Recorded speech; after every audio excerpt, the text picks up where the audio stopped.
In any budget, there are winners and losers. One of the big winners, federal MPs who get an extra $160 million collectively to each hire an extra staff member to cope with the demands of social media and increasing workloads. This after former staffer Sally Rugg and Monique Ryan settled their court case over unreasonable hours for $100,000 earlier this week. But one group who has now drawn the short straw is our veterans. Soldier On, the Australian National Support Service charity that serves our veteran community, has had their budget slashed by the federal government. They say it affects their ability to provide meaningful education, mental health support and disability support to thousands of Australian heroes. The chairman of Soldier On, Peter Leahy, joins me now. Peter, thank you very much for your time this evening.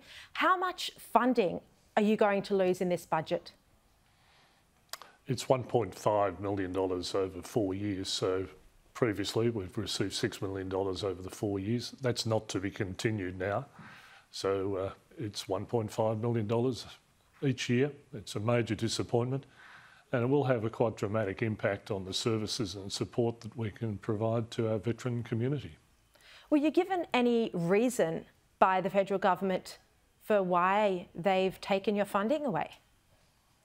Well, we had quite some discussions, and I'd give the Minister some credit that about 2 weeks ago we started discussions, but it's gone. It appears that the Department of Veterans Affairs is establishing its own program, and our concern in that is that that will take some time to get up and running.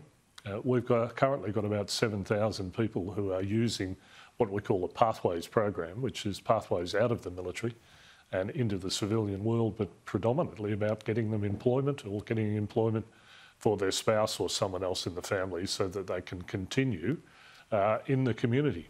Some of the people who come to us are troubled by their military experiences. Most of them are not. And they're really good people for employers to get a hold of. They bring the skills from the military. They bring a sense of purpose, a sense of really wanting to do something for their community.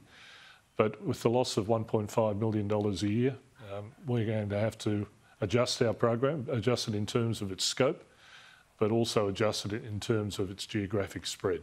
So Look, right now we're scrambling a little bit. It's not just a matter of, an organisation that gets funding taken away from it.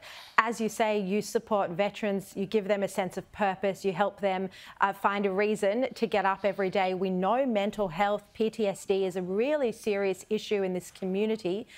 Veteran suicide has been, just devastating. So this is really important. This withdrawal of funding could have serious impacts.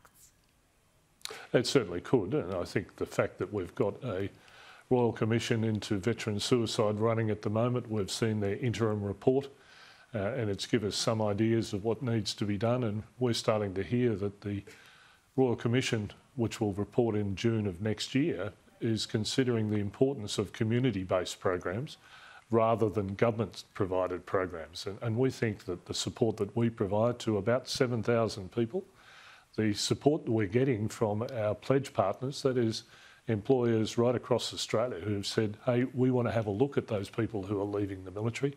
We think they've got something to offer. It's going to make it difficult for us to do that. And so we would say to our pledge partners, we want to continue doing this. Like you, we think it's important.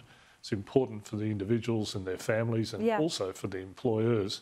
So we want to build that sense of community. And frankly, right now, with the government support gone, we're asking support from our pledge partners and the general community to fill the gap.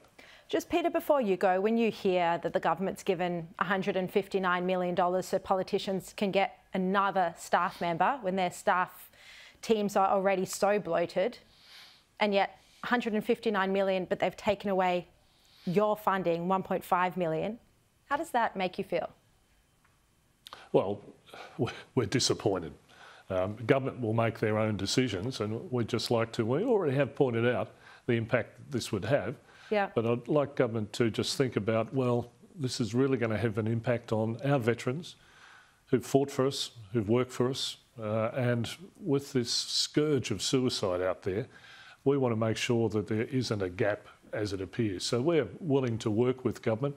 We're going to look for other ways that we could get support from government. But I think more broadly, and with what we're seeing as a collapse in fundraising generally across the country, we're looking for support from the community, from our pledge partners. And if people want to help, I'd say soldieron.org.au, and we'd love to talk to you. All right. Well, Peter Leahy, thank you for the work you do, and we'll keep raising this issue.